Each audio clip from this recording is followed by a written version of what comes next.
Hi, I'm Eva True, and as a board high school sophomore back in 2018, I founded Neurodivergent at first.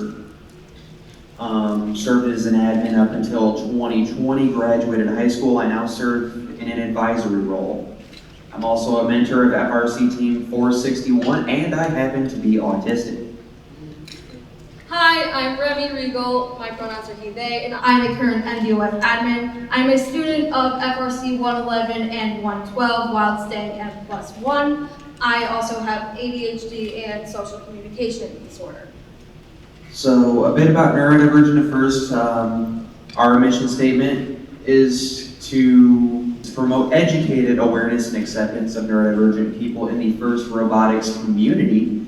That include autism, ADHD, Down syndrome, any sort of difference of the human mind. What neurodivergence is that it's the differentiation of human cognition, mental function, and social awareness, such as autism spectrum disorder or ADHD. And it also includes just the general diversity of the human mind, because it's still being heavily researched and studied, and not much is really known about it. What we do here in NDoF is that we mostly create and maintain quiet rooms at events, including this one. And we want to provide a safe space for people to go to get away from all of the stressors and overstimulation of competitions. Because, let's be honest, they're not the most neurodivergent friendly. And how we accomplish this is that we work with event coordinators, FIRST affiliates, and teams. We partner with them to make sure that we can reach as many events as we can, and hopefully every event. And we also host conferences like the one you're watching right now. We've hosted one back in 2023, and we plan to host more in the future. We work on more accessible and innovative solutions to the issues arisen with learning disabilities and being neurodivergent friendly at competitions, which we have primarily done with the mobile quiet room. We created a list of items that you can put together in a regular 30 by 30 high school classroom to create a functional working quiet room for less than $200. We want to make sure that any event can access these materials and have a quiet room available to those who need it. But one team in particular has taken the idea of a mobile quiet room and made it kind of literal. FRC 4039 has created an actual physical room that is modular that they can take with them to their events and they can construct. And we would like to invite them up here to explain more about what they do and how they created this amazing project in Ontario, Canada.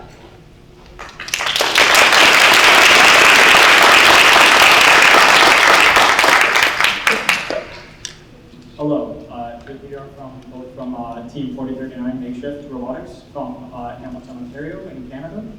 My name is Zoe, I go by she, her, and I have both autism and ADHD, and this is my father. His dad, Alton with 4039.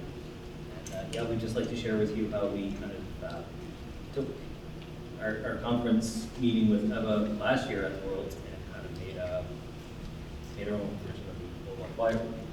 So the concept, Makeshift prides itself on outreach in our local community, but there was a desire to do more for those within the robotics community and who may fall under the NDoF umbrella. During this planning period, we decided that we would try to create our version of the mobile quiet room.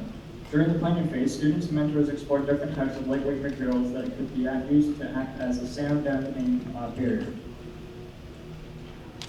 Yeah, so during the design phase, we wanted to have three things that really we could make sure that everybody could use. We wanted something that was going to be lightweight, that we could create kind of a semi-controlled environment, and something that is easily accessible at different stores like Home Depot, places like that. So the original design ideas, when we sat and we talked with our students, we were thinking of something like, maybe using like weighted blankets as kind of a sound barrier, or like, even like a series of doors that we can kind of interconnect that we can transport around quite easily.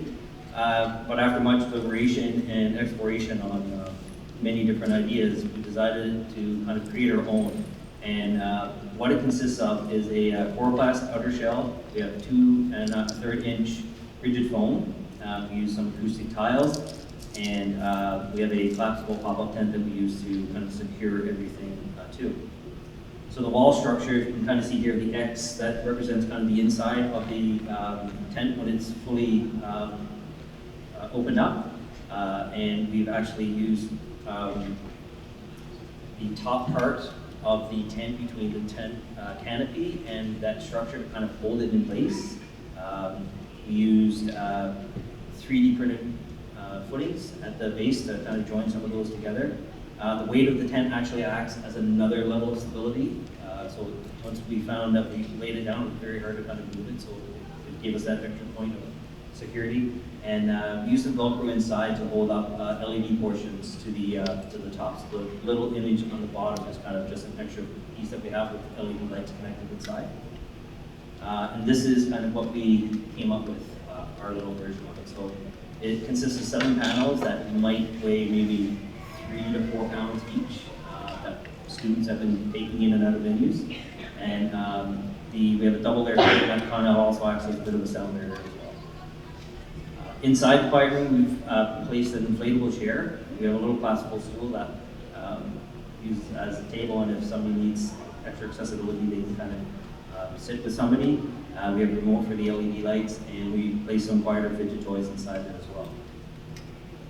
So prior to our first event, we had discussed some of our initial goals.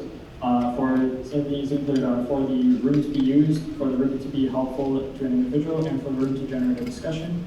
At our New Market event, which was our first event of this season, the mobile choir made its debut, where we received a lot of positive comments. It was considered a huge success as it reached some of our initial goals. At our North Bay event, which took place 2 weeks after New Market, so during our Logan, many volunteers and staff stopped to tell us that they were excited to have the mobile partner there. They had heard many positive things about mobile partner. The mobile partners discussed at other events between our 2 events, and word of mouth have reached higher levels at first. At our DCMP event, approximately 2 weeks after North Bay, word of mouth continued to spread. During the 3-day event, there were limited times when the room was not vacant, and our one of the mentors called it the room that gives you a hug. And a show and tell was given to the DEI representative of First Canada, as well as other First board members. So we had a QR survey that we just wanted to get feedback for the room, and again, we received 100% positive reviews. Just wanted to touch on a couple of things just to bring the point across of how important having something like this at a first event is. A lot of people were they loved the lighting, the chair, kept them calm. Somebody fell asleep for 2 minutes and didn't hear a thing while they were in the room. We had one individual who has ADHD and needed some room to be part of the drive team, and the parent was really thankful that they had this opportunity for the individual to kind of decompress and collect themselves kind of thing. One of our favorite places at the competition, thank you for being so accommodating. It goes on and on. So the biggest compliment, so after the event, a mentor and also a teacher from another team inquired about plans, materials, and costs, as she was looking to have a similar room in her school for some for neurodiverse students. Yeah, so I think this is a really important initiative if people want to get some more information. We have some videos of it. I do want to thank 2 people, Gabe and Hughes, who've been a huge part of helping us get this created. So I think without anybody in the robotics community, I don't think this would be as successful as it was without people like this. So thank you very much. Thank you so much for absolutely incredible. Going back to what we do, because we didn't quite finish. Part of what we do is we try to maintain as much of an online presence as possible. We maintain a Discord server, a website, and then a bunch of other social media platforms, which you will get to visit later on. And I'm proud to announce that NDoF is announcing fiscal sponsorship. We are working to become a 501c nonprofit. We will be working to collect money to fund other quiet rooms and other org expenses so that we can expand our mission and our org in general. And so we haven't quite set up the donation system yet, but we will get that going soon, so stay tuned. But we hope that you will donate or support our cause in any way, shape, or form. We really are so happy that this is happening.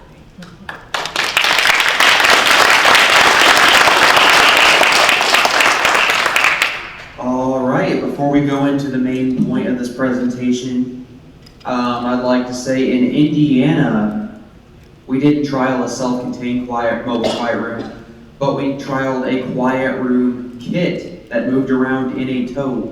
And in Indiana, we only play 4 district events, so it was easy to move things from event to event. I put together a procurement list for the kit, which included fidget toys, fairy lights, disinfectant wipes, everything to make it as much of a sensory neutral space on a budget. And then we managed to get that in for less than $200. And then event leadership, namely President of Finn, Ashley Robbins, who was kind enough to come today.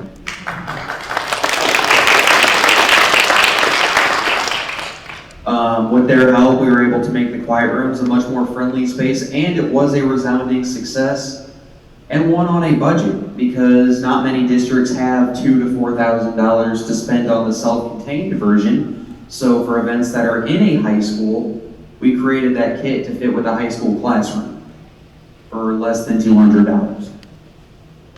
So as far as what you can do, you can help us advocate for quiet rooms and point one out if it's there. We've seen a number of events where the quiet room is there, but it's not advertised, and there's no signage for it unless you look in a very specific place, and we're trying to change that, amongst other things. And then again, if there's no room for a quiet room, like say you're in an arena, maybe the self-contained quiet room is a better option for you. You've got to be open-minded to differences in thinking. That's another big sticking point. I mean, neurodiversity is the diversity of the human mind, as we kind of covered. I think oftentimes, even in first, we look in a very narrow spectrum of what's okay as far as reasoning and logic and planning, design, everything. And you have to be willing to understand that there are people who aren't going to fit that mold. Like, they're not going to be able to perfectly draw up a schematic of what they're designing, or they're not going to be able to, go in, mold a presentation together, write essays. People are going to have different ways of getting things done, and that's something that you have to be open to. You've got to promote acceptance of neurodivergent people in first. We're better off than we were almost 6 years ago when this org was founded, but there's ultimately still a way to go. I think there are definitely things that are stigmatized, behaviors that are definitely stigmatized still, such as self-stimulation, such as vocal and speech patterns, and things of that nature. Body language difficulties is definitely another one. And yeah, you have to advocate for and destigmatize adaptive materials such as headphones or fidget toys, especially at an event like this, where things are so overwhelming. I had to leave the field at Einstein last year because it was simply too much. I had to physically leave the building. Yeah, and I say, First has done better with this. They did start allowing black tinted safety glasses at events. So I noticed only last year because the refs stopped yelling at me for wearing them. And then of course headphones, things of that nature. If it's not posing a threat or it's no safety risk at all, just allow it. It's not going to hurt anyone. And then you've got to treat fellow first members who are neurodivergent with kindness. Ultimately, I think a lot of us think we wouldn't make fun of neurodivergent people, and then you make fun of people for having weird speech patterns, or you make fun of someone for not being able to make eye contact or only being able to eat certain types of food. And I think we definitely have to understand that any difference in behavior that's not dangerous to anyone else, we simply need to accept. And then something I wanted to throw down here, bold and underline, don't teach helplessness. And that's a pretty big facet of it because, I mean, growing up I was diagnosed with autism in 2008, 2009, some point around there, and the understanding was different. I mean, I think I was definitely told I couldn't handwrite. I had a scribe write everything for me at that point before iPads became a thing. Was told college probably wasn't an option by these supposed autism specialists. That I wouldn't be able to work full time, that there was just so much I'd never be able to do for myself, and then I walk into robotics, and on the first day, Frank Hobart, Woody Flowers Award finalist for 2197, he has me do work on a drill press, and I'm like, well, wait, this is something I was told that it probably wouldn't be a good idea for me to do, which was a lie, I later found out, and I think he ended up putting me in front of a bunch of crowds because I got the idea that I was socially invalid and that I couldn't present. And then because of that, he started putting me in front of crowds, put me on the chairman's presentation team at the time. And what that did was that boosted my confidence, and I found out that I was actually a very talented speaker, and now I MC basically every fin event.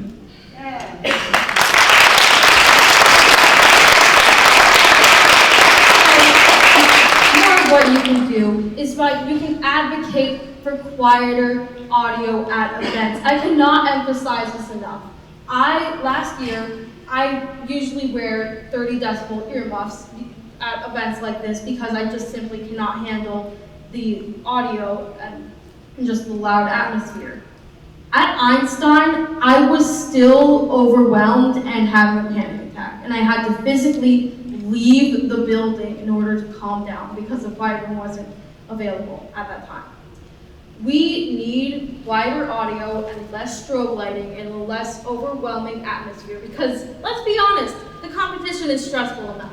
We don't need additional strobing lights in our faces and music that you can feel in your chest. What you can do to help us is by advocating for quieter music and audio at events, which Wild Stang did at the Central Illinois Regional because we showed them a decibel meter and it was not at an unsafe volume. I would like to emphasize that for a second. It was at an unsafe volume at an event centered around students. The next point is to not single out or shame someone for stims, tics, etc. It's an involuntary thing that some people just need to do to express themselves. It doesn't hurt anyone, it's not getting in your way, it's just a thing that people do. Don't shame them for it. If it's not harmful, let's just allow it. And then the next thing is, this is more directed at mentors, but to create sensory-friendly team apparel. Scratchy materials can be very overwhelming, and especially if it's required to wear it. If you are requiring someone to wear this, it should at least be comfortable. And then along with that, you should also make sure that there are sensory-friendly alternatives to food because, like Eva mentioned earlier, some people can only eat very specific foods and you need to accommodate for those diets. And then you also just need to keep in mind that people have physical or mental limitations, and you shouldn't punish those who cannot attend meetings every week or every day. You should be open to people's schedules and try to accommodate them. And the best thing you can do, which I cannot emphasize enough, is to not punish the people who need these accommodations. If you are a mentor of a team, this is something you should be willing to do. If you are a mentor of a team, you should be caring for every single one of your students and making sure they are accommodated for and safe within your work environment.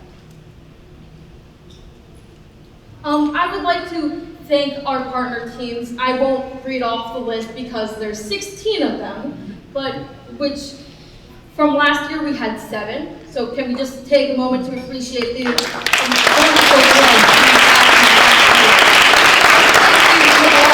of our partner teams. This would not be possible without them and all the work that they've been doing at district and regional events around the world.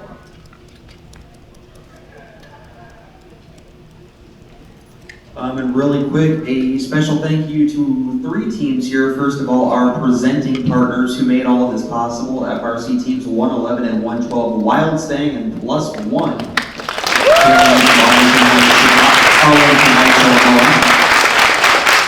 And then FRC team 4039, Makeshift Robotics from Ontario, Canada. Put together the mobile quiet room and paraded it around a good chunk of Canada for a year. We appreciate it. And then here, just a list of our admin and advisory teams.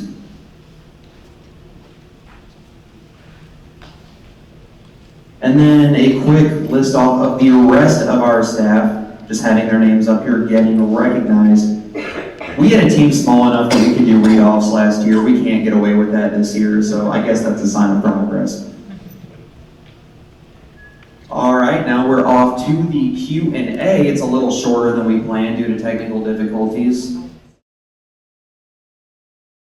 So this is my personal experience, but some of these are a bit obvious, but if you notice someone shaking or crying or kind of making themselves seem smaller or covering their ears, for example, or closing their eyes, those are the most obvious signs that you can look for to think, hey, maybe this person's not enjoying this.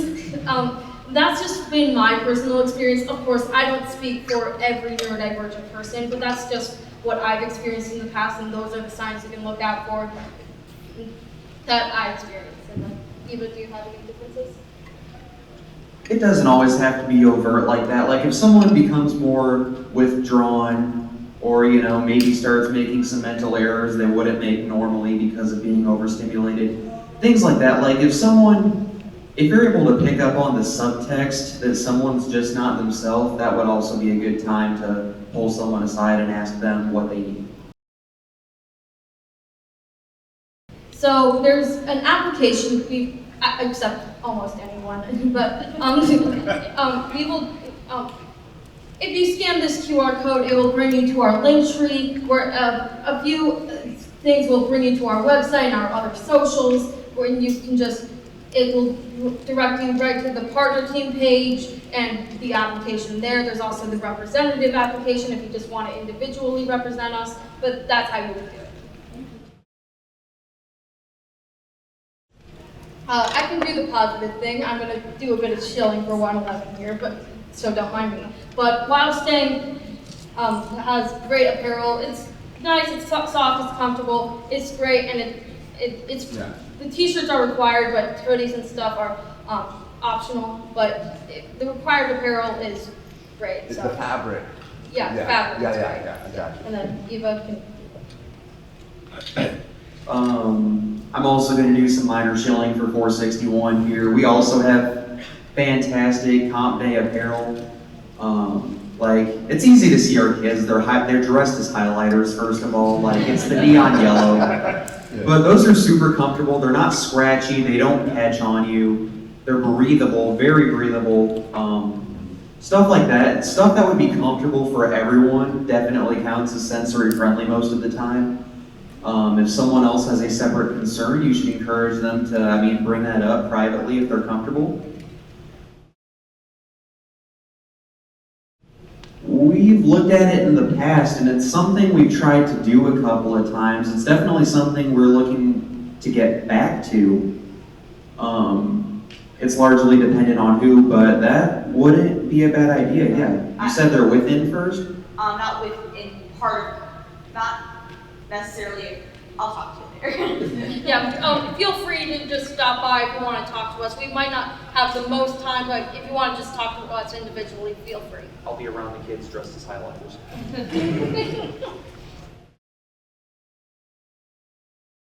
So that's something we are actually currently lobbying first on, and we're getting there.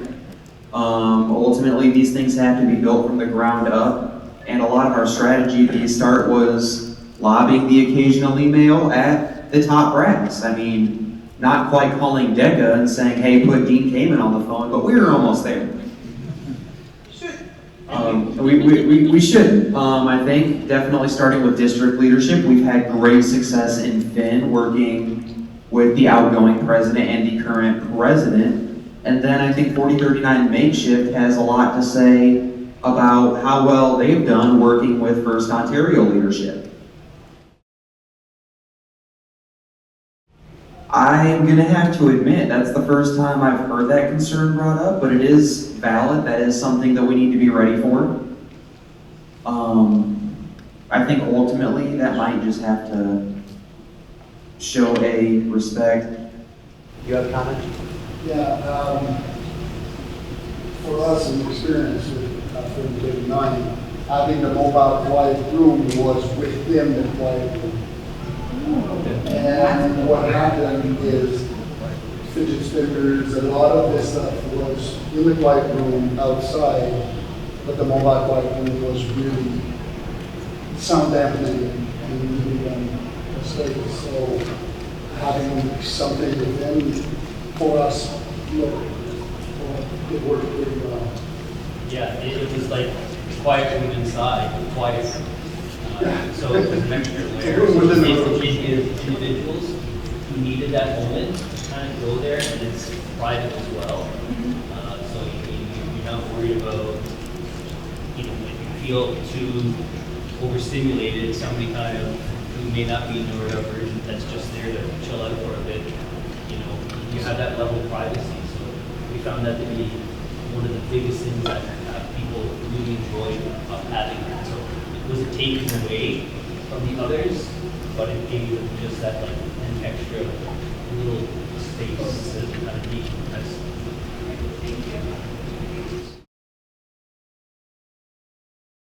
So I'm going to be blunt here. Be annoying, okay?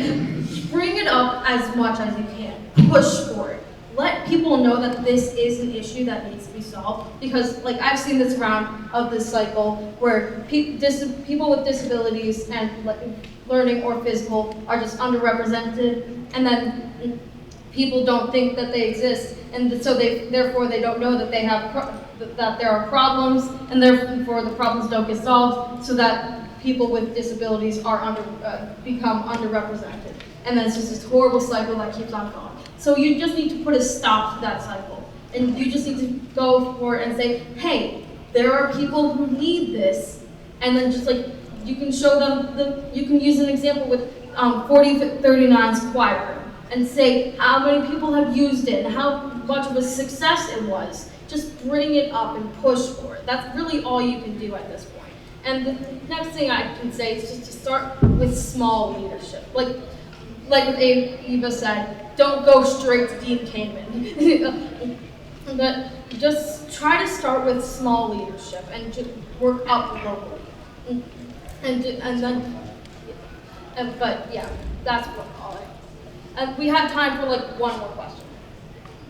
It is 45, so unfortunately I don't think we do. I'll be hanging around for a bit afterward. You're free to talk to me or Remy if he wants to hang around. Yeah, I have that for today. Thanks for coming, especially, I appreciate you coming. Mexico is a point of growth that we're looking to get into. We only have one active staff member operating out of Mexico City. That's a point of growth for us for next season. Ultimately, thank you all for coming. I am absolutely blown away that something I founded over summer break because I was bored in high school blossomed into an international movement 6 years later. And I'm absolutely blown away by it, so thank you.